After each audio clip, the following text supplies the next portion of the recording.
Hello hi అండి. ఈరోజు మనము పచ్చి అరటికాయతో పచ్చడి చూద్దాం ఎలా చేయాలో. సో ముందుగా 2 పచ్చి అరటికాయలు తీసుకొని గ్యాస్ మీద గ్రిల్ పెట్టేసుకొని రెండు మంచిగా అటు ఇటు మంచిగా బ్లాక్ అయ్యే వరకు కాల్ చేసుకోవాలి. గ్రిల్ ఒకవేళ లేకపోతే డైరెక్ట్గా అలానే కాల్ చేసుకోవచ్చు. సో ఇది మంచిగా అటు ఇటు మంచిగా కాలాయి. ఇప్పుడు వీటిని మనం చల్లగా అవ్వడం కోసం వాటర్లో వేసేద్దాము.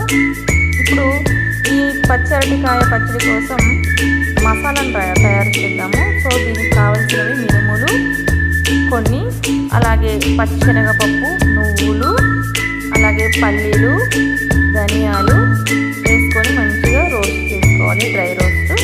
అలాగే కొంచెం జీలకర్ర, ఎండు మిరపకాయలు కూడా కొన్ని కారానికి తగినవి వేసుకొని అవి కూడా అందులోనే వేసేసుకొని మంచిగా డ్రై రోస్ట్ చేసుకోవాలి. చివరగా కొంచెం మెంతులు కూడా వేసుకొని మనం మంచిగా మంచి అరోమా వచ్చే వరకు డ్రై రోస్ట్ చేసుకోవాలి. సో మిరపకాయలు ముందే బ్లాక్ అయిపోతున్నాయి, తీసేస్తున్నాను. సో ఇవి కూడా అయిపోయాయి. ఇప్పుడు చల్లగా అయ్యే వరకు మనము అరటికాయతో కాల్చిన తొక్క తీసేద్దాము.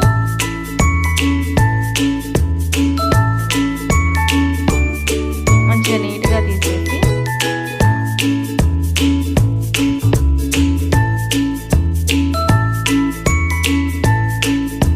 పచ్చి అరటికాయలు తీసుకోవాలి, కొంచెం మగ్గినట్టున్నాయి.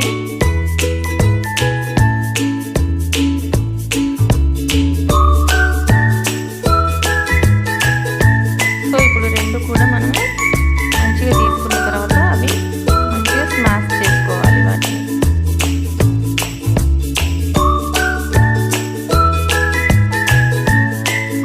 పచ్చడి అయితే బాగుంటుందండి, మంచిగా కారం కారం తీయగా. ట్రై చేయండి, చాలా బాగుంటుంది. సో ఇప్పుడు మనం వీటిని స్మాష్ చేసుకోవాలి.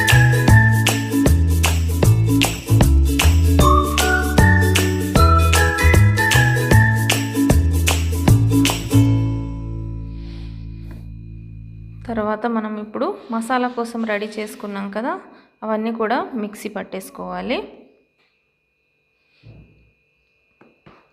దీంట్లోకి మనము కొన్ని వెల్లుల్లి రెబ్బలు వేసుకోవాలి, పొట్టు తీయకుండా. అలాగే రుచికి సరిపడా సాల్ట్ కూడా వేసేసుకొని మంచిగా మిక్సీలో పట్టేసుకోవాలి. మరీ మెత్తగా కాకుండా కొంచెం బరకగా పట్టేసుకోవాలి, అప్పుడే బాగుంటుంది పచ్చడి. సో అయిపోయిందండి. ఇప్పుడు ఈ మసాలా మొత్తము మనం ఇప్పుడు అరటికాయ గుజ్జు ఉంది కదా, దాంట్లో కలిపేసుకోవాలి.